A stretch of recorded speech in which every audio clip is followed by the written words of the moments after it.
السلام علیکم ناظرین، ناظرین آپ کو بریکنگ نیوز دیتے ہیں۔ بھارت نے چائنا کو بہت بڑا جھٹکا دے دیا ہے۔ چائنا بھارت کشیدگی کے بعد بھارت نے چائنا کو بہت بڑا جھٹکا دے دیا ہے۔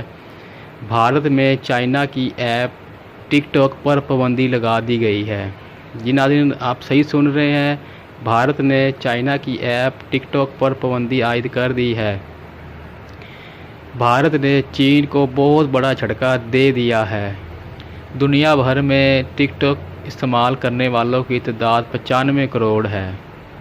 ناظرین آپ صحیح سن رہے ہیں، دنیا بھر میں ٹک ٹاک استعمال کرنے والوں کی تعداد 95 کروڑ ہے اور بھارت میں ان کی تعداد 56 کروڑ ہے یا اس سے بھی زائد۔ ناظرین آپ صحیح سن رہے ہیں، بھارت میں 56 کروڑ سے زائد افراد ٹک ٹاک کا استعمال کرتے ہیں۔ ناظرین آپ کو بریکنگ نیوز دیتے ہیں، بھارت نے چین کو بہت بڑا جھٹکا دے دیا ہے۔ بھارت نے چین کی ایپ ٹک ٹاک پر پابندی عائد کر دی ہے۔